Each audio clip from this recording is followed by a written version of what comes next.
We go to Westmoreland now, where the police are searching for the killers of 2 farmers who they suspect were abducted and then murdered.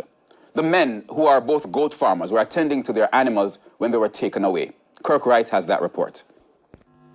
Goat farming was what the men, 65-year-old Henry Jones and 42-year-old Brian Chambers, did for a living for decades.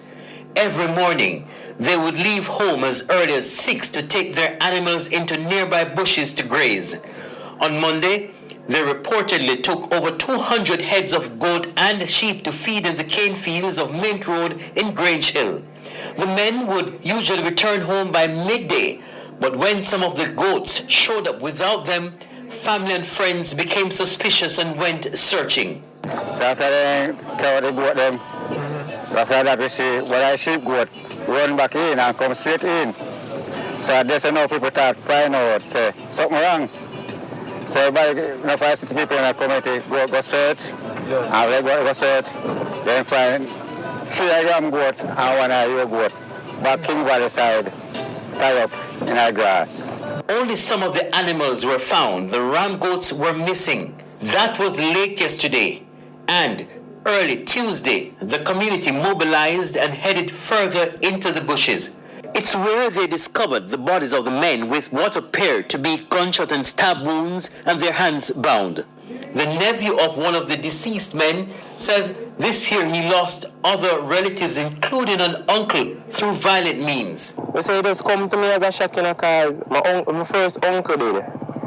When 3 man them come, when 3 man them in a Grange Hill, they said they want a crowd, and him just go and did this at one, and my father did since here. It just numb right now, I don't know how to feel. Community members described the men as hard-working. We are all mourning out here because we say they don't give trouble and stuff. So we are wondering if these people are so heartless. If they couldn't just tie them up, beat them and let them go. But some people say the one that named Marcin, he just not give out. He just not making goat them go so. He even if the goat sick, he feel like say him sick too. In love he goat them gone to bed. So if they come and attack him, and it's not the first they attack him, but now it's just like it's the end of him. The police have launched an investigation into the incident. They're trying to determine whether this is a case of pretty larceny or something deeper. Kirk Wright, TVJ News. Got property. Shalom Israel. Kalalayamla, Yahweh, Bahashim Yahushai, Bahashim Akakwadash. Much respect to the brothers laboring in the truth, pushing the gospel through the 4 corners of the earth. Double honors unto the apostles and elders of Great Millstone who taught us, and to our sincere sisters listening and learning. To you I say Shalom. Topic for this lesson is going to be Dark Days. The spirit of covetousness is increasing. And as we can see in the news just now, why the flesh would want you to grieve for something like this. You know what I mean? But we have to understand that at the end of the day, it's our judgment. But then again, looking in on what really happened, you see, you saw, 2 farmers being a victim, of murder, right? Because of their goats. They had a lot of goats, right? And we live in a place where, in Jamaica, it's easier to commit violence to earn than to actually be a law-abiding, hard-working man. You know what I mean? And that's one of the reasons why, the so-called Negroes in Jamaica, the Benjamites, that's one of the reasons why they're so wicked. You understand me? I say? Because out of covetousness, these men, they just want to see, something that they want, and those wicked hearts, go throbbing, The scripture say you're not supposed to covet a man things, yo. You understand? Let's get the scripture in Exodus chapter 20 and verse 17. Let's read.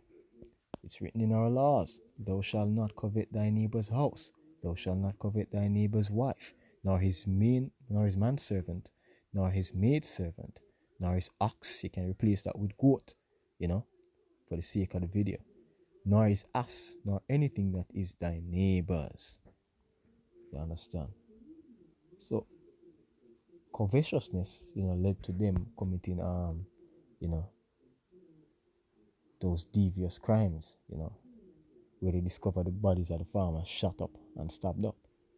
Right? Deuteronomy chapter 5 and verse 21. Again, it is reiterated in the law, neither shalt thou desire thy neighbor's wife, neither shalt thou covet thy neighbor's house, his field, or his manservant, or his maidservant, his ox, you can replace that with goat in this case, or his ass, or anything that is thy neighbor's. Wicked, wicked, wicked thing to do.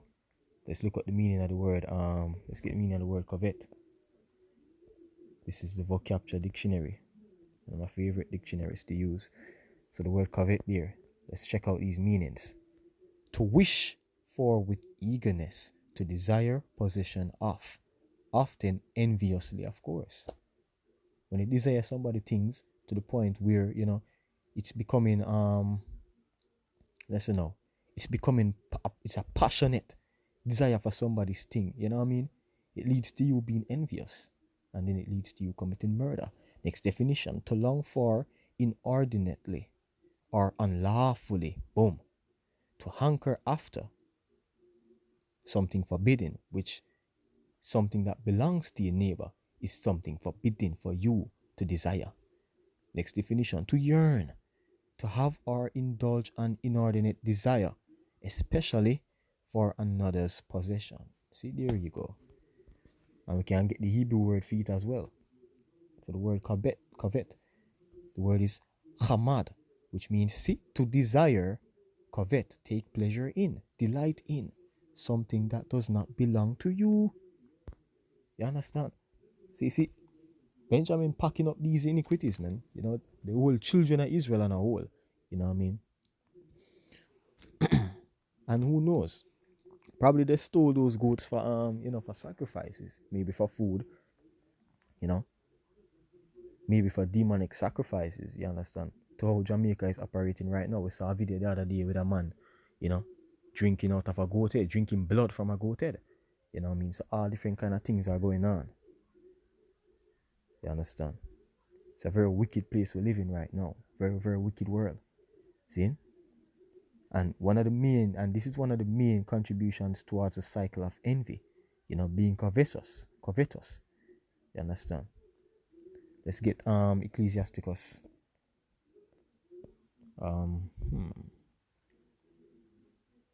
Book of Ecclesiasticus chapter 10 and verse 9.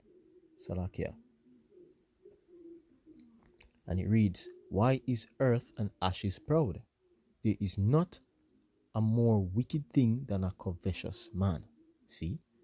For such an one setteth his own soul to sale, because while he liveth, he casteth away his bowels. Yeah, and that's why you have a lot of celebrities, who willingly sell out them souls. You understand me? I say, because they see all of the riches and the glamour in music videos, they see it in a lot of Hollywood movies or in reality. Somebody brandishing their wealth, somebody brandishing, their possessions and what they own, somebody get what Jamaican would say ready eye. You get envious. You understand? You begin to covet, right? And then it lead to a various amount of things, and one of which is murder. Ecclesiasticus chapter 14 and verse 9.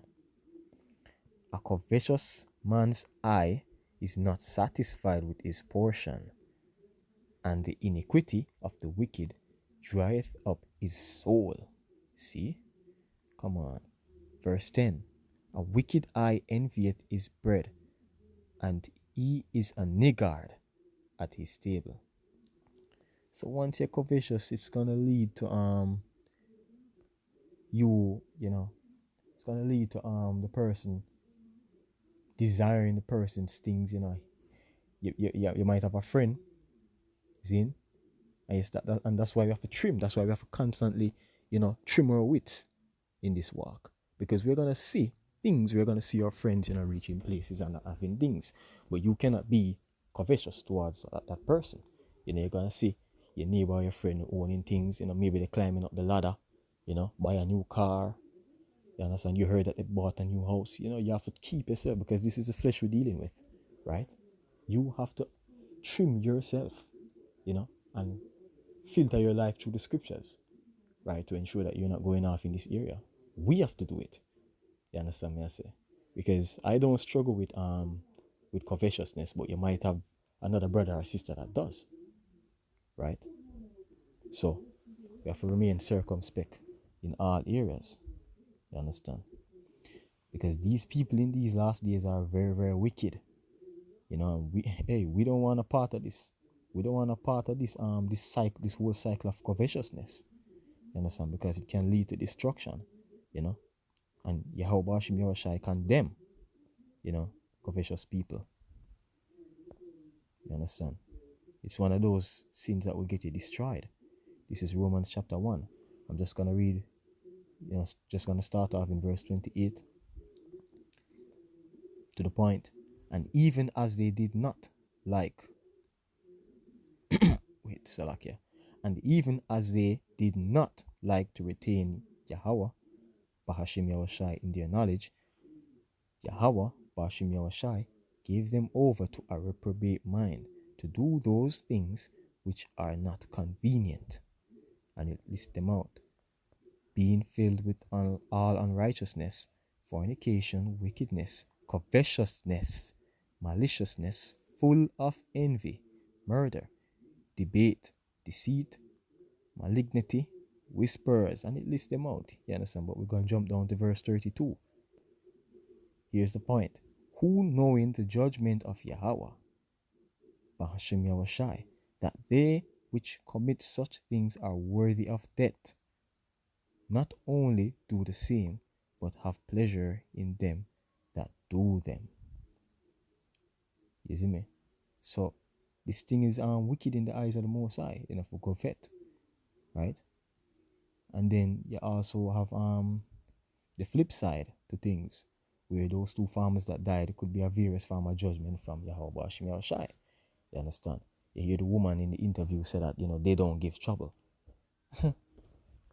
They gave a lot of trouble in their past lives. You know what I mean? That's the only reason why this could come up on them. On the flip side, if you understand the balance of the scriptures, which us the hopeful elect we do, through the teachings of the apostles and elders and the men of the Lord through the spirit and power of Yahweh Hashem Yahushai, we understand that your sins come and bite you in the ass, coming down from the third or fourth generation. You know what I mean? So nobody is truly innocent. Job 4 and 7. Tell you straight. Job 4 and 7. Let's get it. Remember, I pray thee, whoever perished, being innocent, or where were the righteous cut off? You understand? Even as I have seen, they that plow iniquity and sow wickedness reap the same. Yes, so sins from them past, the past lives, come back, come catch them.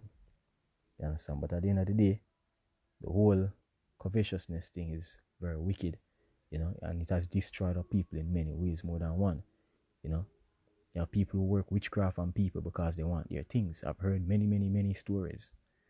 But it is what it is, You have to just remain in the Lord, Yahweh Bashim Yahushai, and just know that the punishment for all of these wickedness, for all of these wicked barbaric acts is coming very, very soon. Yeah, man, the judgment draw nigh, So this was on the spirit to bring out, and I've brought it out, and the point has been made. All praises to Yahweh Hashem Yahushai. Shalom to the hopeful elect.